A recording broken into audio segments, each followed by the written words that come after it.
Okay. Show me. Hi there guys, welcome back to the GensAce channel. Thank you very much for tuning in for a video about lipos, these things over here. Now, a couple of weeks at the end of 2018 I showed you this here quadcopter from Diatone. It is the 2019 GT-R349. It's a 3-inch brushless, of course, FPV quadcopter. Yeah, and in my presentation video on this quadcopter I told you I'll be using these. These are Turnigy from HobbyKing Panther Graphene or Graphene Panthers 650 milliamp hour 4S. And I haven't tried the Panthers before, so we'll see how that works out. So, how did that work out, Mr. Dutchas? See? Well, yeah, it's always hard to tell, right? The quadcopter itself was new to me, so, and these lipos were new to me. So, was I impressed? Well, with the quadcopter, yes. If you are looking for a nice 3-inch quadcopter that's fast and durable, I've crashed this baby quite a lot of times by now. This is a nice quadcopter. However, this video is not about quadcopters, it is about lipos, right? So I wasn't very impressed with these lipos. So again, it's hard to say. So what I did is I set about comparing it to a popular alternative. A GensAce lipo, a Tattu lipo. Now, why did I take this lipo? Well, I put that on screen for you right now. As you can see, these really are competitors of each other, these lipos. Both are popular brands. I'm not even sure, but I think at least GensAce is a popular brand in the multi-rotor community.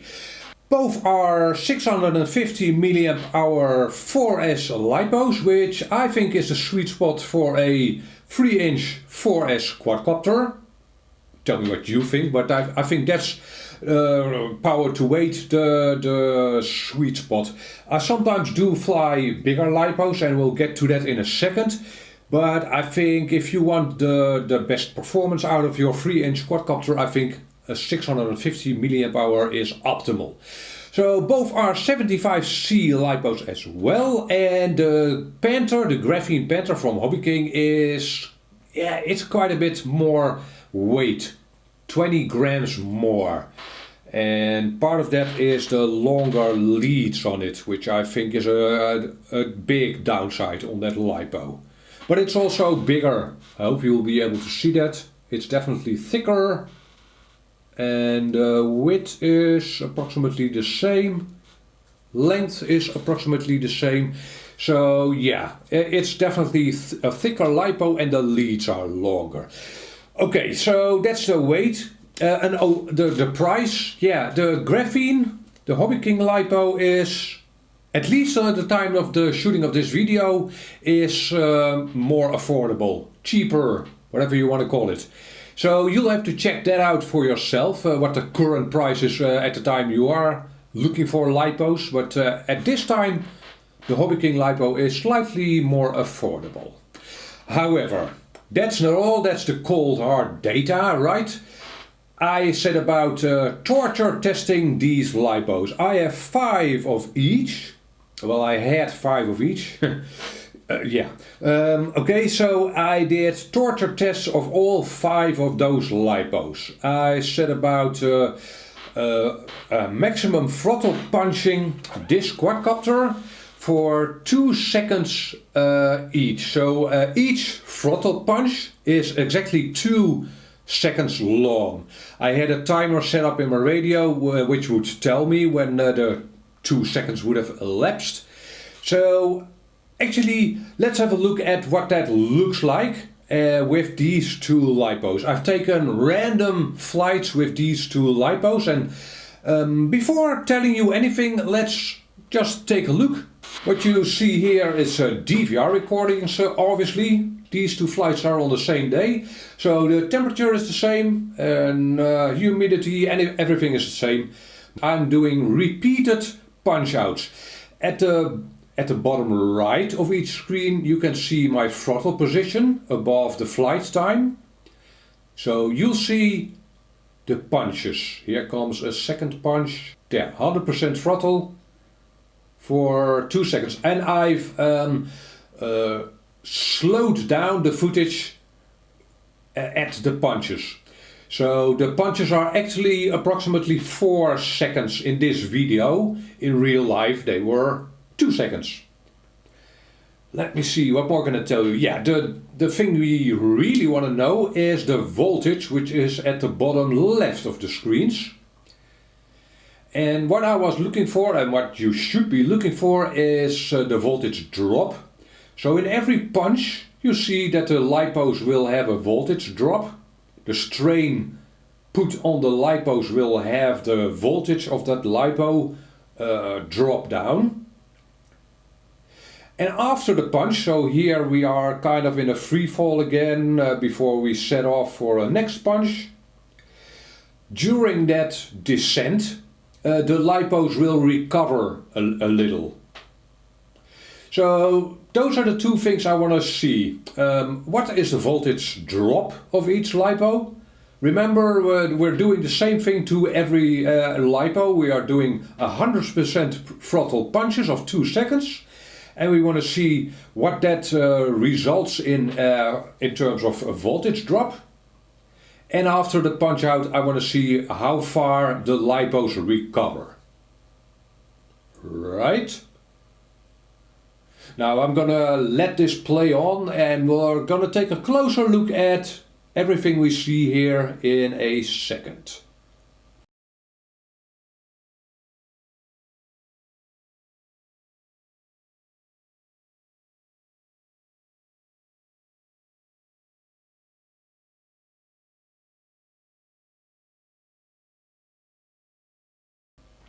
We are, I think that was the 8th punch. So yeah, this is punch out 9. There are a few minor cuts in the footage to have the throttle punches line up. I hope that makes sense. So every lipo I had in this batch, so 5 lipos of each kind, got 10 flights. And each flight had at least 10 punch outs in them. And I tried my best to have the descent portion of the punch out sessions be more or less the same. Okay, and at the end of this punch out session you'll see the summary as well, which you see here. Okay, now I have to tell you that during the flight test, the HobbyKing graphene lipo felt a little more powerful. But I'm obviously not here to tell you how things feel. We do these kinds of tests to look at the actual data, right? So let's look at that video again. And I'll tell you, well, what I think. And at the end of the video we'll do a roundup of these 2 lipos, which is the lipo I will get for my next 3-inch quadcopter project. Now obviously the starting voltage, left bottom, is, well, actually the graphene holds its voltage a little better. And here we go for punch 1. Now the voltage drop in the GensAce Tattu lipo is definitely more pronounced. It dropped down far further than the graphene lipo. Punch out 2. This time the voltage drop is again bigger in the GensAce lipo. And they recover to, well, the graphene recovers to more voltage as well. Punch out 3. And again, yeah, the voltage drop in the GensAce is bigger. Well, it started off at a lower voltage as well. And they recover to, well, graphene has a slight edge. And punch out 4, here we go. And yeah, definitely the GensAce Tattu ends up at a lower voltage. And this time they recover to more or less the same. Actually, the GensAce recovers to more. And punch out 5. And this time, well, actually, you'll see a trend. The difference gets smaller and smaller and smaller. I hope you'll agree. But okay, punch out number 6. And yeah, the voltage in the GensAce it is a little lower. But the difference is minimal and it recovers to a higher voltage. Punch out 7. Okay, the voltage drop again on the GensAce is a little more, but also the difference is getting less and less. And number 8. Okay, more or less the same voltage. And recovery, yeah, this time the GensAce lipo recovers, well, also almost the same. Punch out number 9. And slightly lower voltage on the GensAce again. Not a huge difference, but there is a difference. And okay, recovery is almost the same. And the last punch out, and they end up at more or less, well, okay, the GensAce ends up at a slightly lower voltage, but slightly. And this time definitely the GensAce recovers to more voltage. Yeah. Okay, and the last thing we want to talk about is the summary at the end of the after disarming, right? So what you see here is well, a couple of things. A flight time, which is on the graphene slightly longer. Well, doesn't matter. That was after the 10 punches, and the biggest difference here is the maximum current. In the graphene flights, the maximum current was 97 amps, right? And the max amps with the GensAce lipo was 90. And this was kind of consistently so over all flights. In every flight, the Graphene Panther pulled more amps. Now, the second question would be, why is that? Is it the bigger weight, the higher weight of the graphene that makes the amp draw higher, or is it something else? And that's actually hard to say. I do think that the weight makes a difference, but I actually think that the GensAce lipo simply can't deliver the amps requested. So the quadcopter requests a certain number of amps, right, to achieve its maximum potential, where the GensAce can't deliver the amps requested. The graphene can, or at least more of what's requested.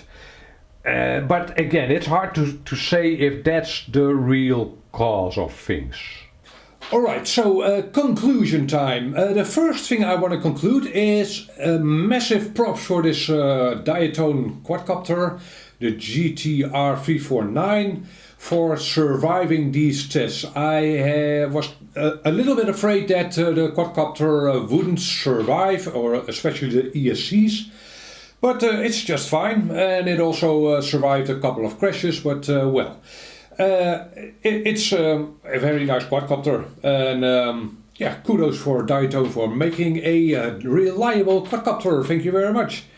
And the second thing is, why didn't I also test an R-line battery, which is maybe a industry standard almost. Well, the thing is, this isn't available. This lipo isn't available as a 650 milliamp hour in 4S. At least not in the German warehouse. So yeah, this one is definitely heavier, obviously. And it's also more powerful. I have flown the Diaton quadcopter on this 850 milliamp hour 95C R-line. Yeah, you do have more power, but you also feel the extra weight, definitely. So yeah, again, I think the 650 milliamp hour of these two batteries is kinda optimal for a 3-inch 4S quadcopter. So, the numbers don't lie, right? I think you'd agree that it's not weird that I felt that the graphene was a bit more powerful. The voltage sag was lower. That's the major difference between these two lipos. When you do a punch out, so when you ask for a lot of amps from your lipo, the graphene's voltage sag is a little lower. Especially at the start of your flight. The longer the flight it is, the voltage sag difference is smaller. Yeah, so, and it's also slightly less expensive. At least of the time of the shooting of this video, the graphene lipo is slightly lower in price. So, okay. It has a downside though. These lipo leads, the discharge leads and especially the balance leads, what were they thinking? We fly these small little lipos on small quadcopters, right? I really don't understand. You have the extra weight and the hassle of strapping these wires down to your quadcopter and yeah, if I wouldn't have other things to do, I shorten all these wires up to less than half their length. So that's the downside of these lipos and a lot of other HobbyKing lipos as well. But well, these are the first Graphene Panthers I have. The original graphenes were reliable for a longer periods of time, so a lot of flights. I can't tell you much in durability of these lipos yet, of course.